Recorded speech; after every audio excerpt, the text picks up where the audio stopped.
Of the various techniques that we've already identified, we're going to start by working with the master model. So please open up the Mouse Master Model from your Chapter 6 folder of working files for SOLIDWORKS 2013 Advanced course. We've already been through how this mouse was created using various surfacing techniques. Building the individual part is done by this point in the tree.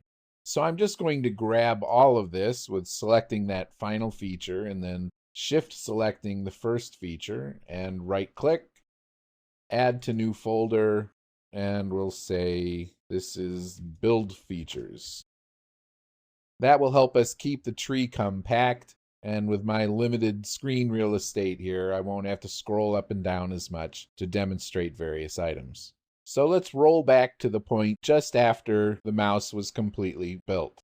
At this point, we have a single solid body, and it might be a good idea to get rid of any reference bodies that remain. So I'm going to select those two, press delete on the keyboard, and use delete body. It's just good practice to clean up the model before you go on further with it. So we have a single solid body. Let's start thinking about how we need to break the part up. The first thing we need to do is split out the bottom, so we have a separate piece on the bottom.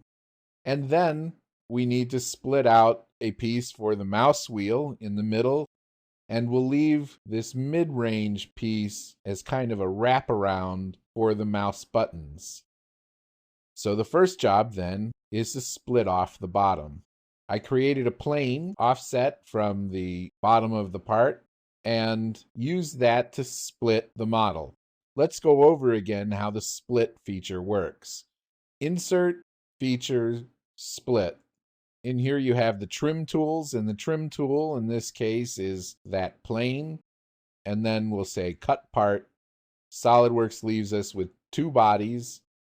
We could choose to save these bodies out at this point as separate part files. We're going to do that eventually, but not yet. There are some options on the bottom as well, like consume cut bodies, and if you turn that on, when you're done with the feature, everything will disappear. So we're not going to use that. And also copy custom properties to new parts. If you're using custom properties for bill of materials or for drawings, then you may want to use that option. It will transfer the properties from the parent part into each of the child parts. You can even control which templates are used to create the new parts that are saved out from bodies. But for the time being, all we need to do is select one of these. You could select both of them, but it doesn't really matter just as long as one of them is selected. So from that operation, we get two separate solid bodies. And let's go ahead and delete that new feature that you created because we've got this other feature already in the tree, which accomplishes the same thing. We've got a slightly different color on the bottom than we do on the top. That helps us keep track of what's going on. Now from here, we want to split out a portion of the top. And we've chosen to use a surface to do this.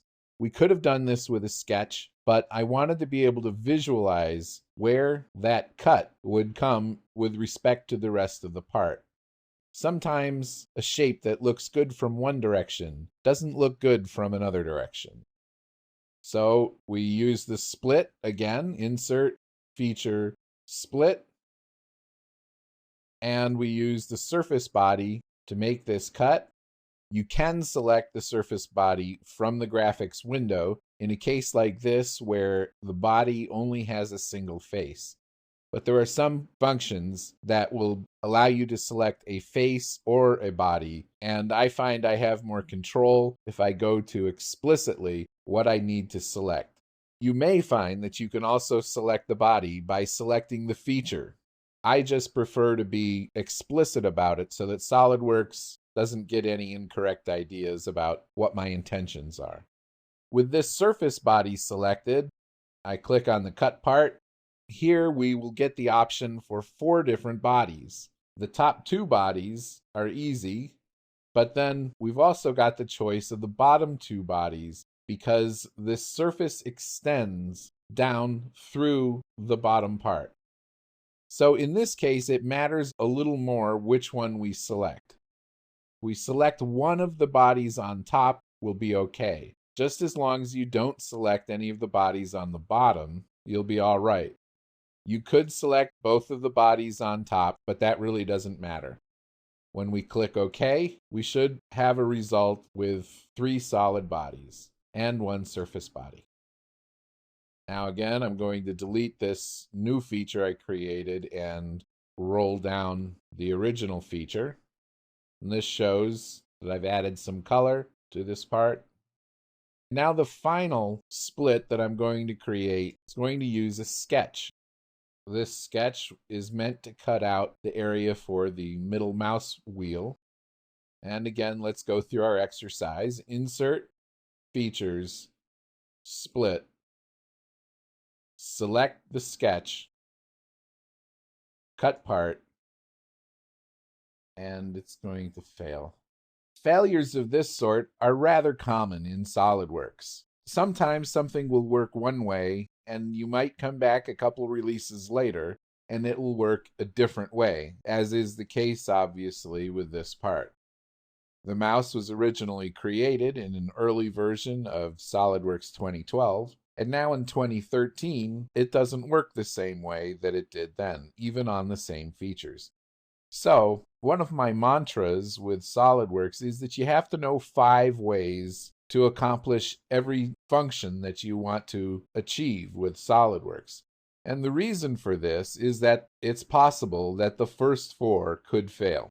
So, let's go back and rethink how we might have achieved this same split. Because SolidWorks can extrude this sketch either up or down, we want to be very explicit now that it's confused. So we'll go to the Surfaces tab, grab the extruded surface, and be very explicit about where this cut is supposed to go. The cut doesn't touch the bottom, or it doesn't go through the bottom in any case. It does go through the top. It should be able to cut that. So let's roll this down, edit the split feature, deselect the sketch, click in the surface bodies folder to expand it, and select the Surface Extrude 7. Click on Cut Part.